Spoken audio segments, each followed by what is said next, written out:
Network.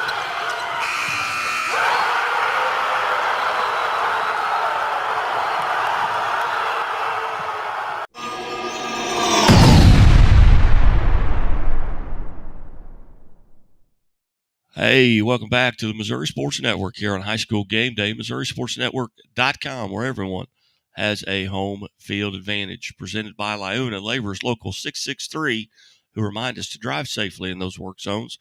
Those folks want to go home to their families as well.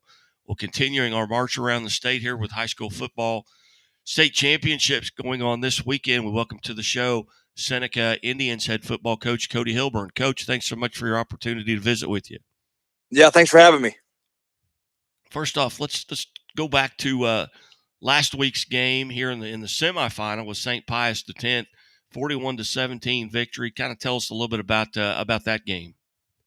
Yeah,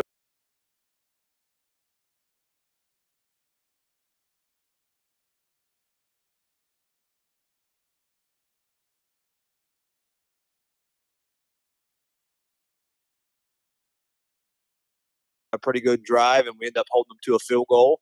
And we felt pretty good about our defensive performance on that first drive. We gave them pretty good field position on the kickoff, and to hold them to 3. We thought we were in a good spot there. Then we answered with the touchdown of our own, and then our defense just really came to life. I thought our defense played extremely well, and we shut down their running game, which I think is what they want to do first, and kind of made them one dimensional, and was able to keep 2 safeties over the top of some talented receivers, and our defense just kept giving the ball back to our offense, and our offense kept executing. Talk about that battle of the line of scrimmage on both sides.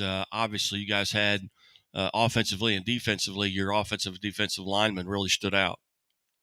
Yeah, I couldn't be more proud of that group of kids. I think coming into the season, that was probably the question mark. We returned a ton of skill kids that we kind of knew what we had there, but we only returned one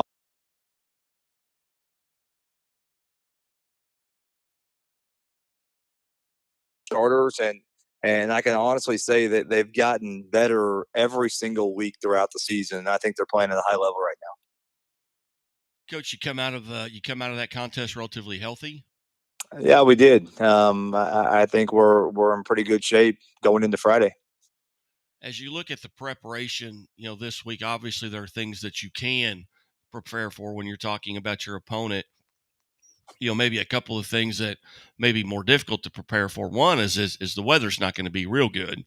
It's going to be cold and rainy, and the other one would be just the atmosphere, the environment there playing at Faroe Field. What have you done to kind of prepare your athletes and your coaching staff for that 11 a.m. kickoff on Friday? Well, it's definitely different. We just made we put out an itinerary early in the week, so our kids aren't gonna be caught off guard by anything. We've kind of laid out what the day looks like, and what the travel looks like, and they can mentally prepare for that. And then as far as the weather goes, we talk a lot in the off season throughout the season on being built to play when the weather gets bad, and that's who we are. We're a run first offense, and a defense that wants to stop the run, and hopefully that plays come late November, early December.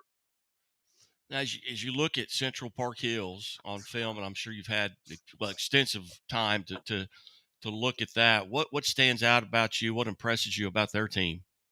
They're just so athletic at so many different positions, and it starts with their quarterback, tremendous athlete that can throw the ball, but then can scramble around and beat you with his legs as well. And then what really jumps is the amount of depth that they have at receiver. They've got 4 kids that can just go get it. They got 4 kids that are as good as any receiver we've seen all year. And normally in Class 3, you see an opponent that's got 1 to 2 really, really good guys, and I think they have 4 really good guys. So it'll definitely present a tough matchup for our defense. Yeah, I'm looking and I visited with Coach Schweiss earlier in the season at following that Potosi game where he lost some key athletes to injury and lost. Then he lost 3 in a row. His only 3 losses of the season. Are those guys back and healthy as far as you know?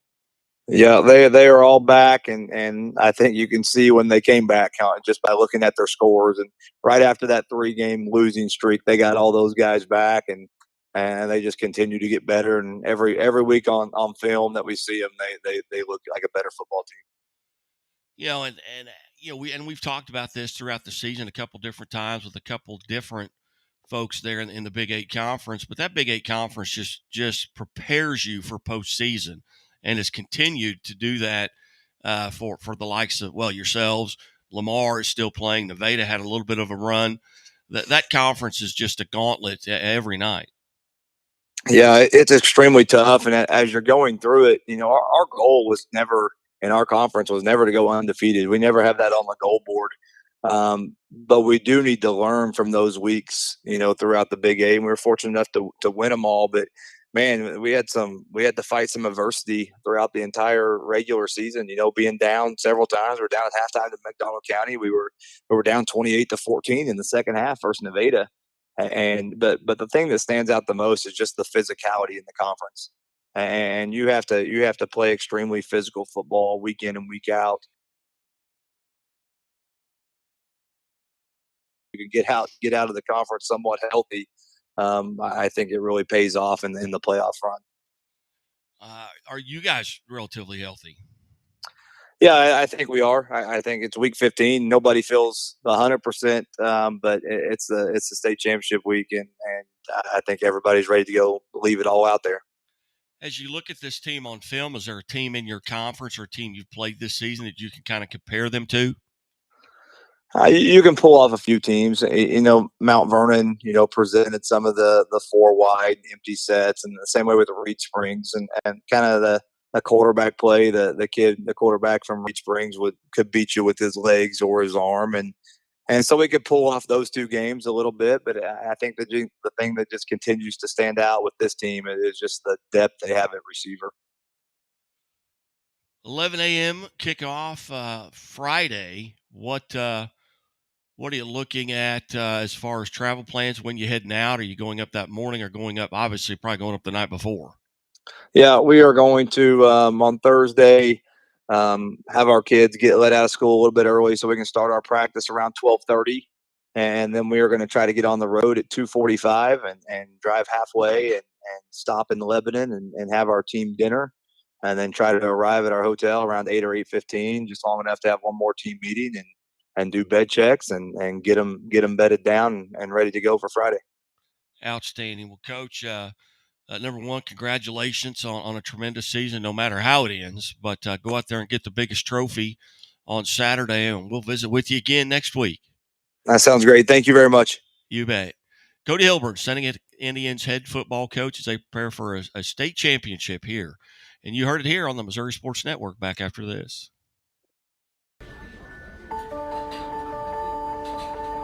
Imagine a bank that goes where you go, creating seamless solutions for every step in your financial journey, allowing you to manage your money the way you want to, with a banking relationship that makes every day extraordinary. Imagine a world full of possibilities, always within reach. Central Bank. We do banking better. The Walnut Street Inn is located in the heart of Springfield on historic Walnut Street, just blocks away from the Missouri State Campus, Hammons Field, Great Southern Arena, and downtown Springfield. The Walnut Street Inn features newly remodeled rooms, breakfast served daily, and a friendly, accommodating staff. The Walnut Street Inn is also a great venue for private events. Book your stay or get more information at walnutstreetinn.com or call 417-864-6346.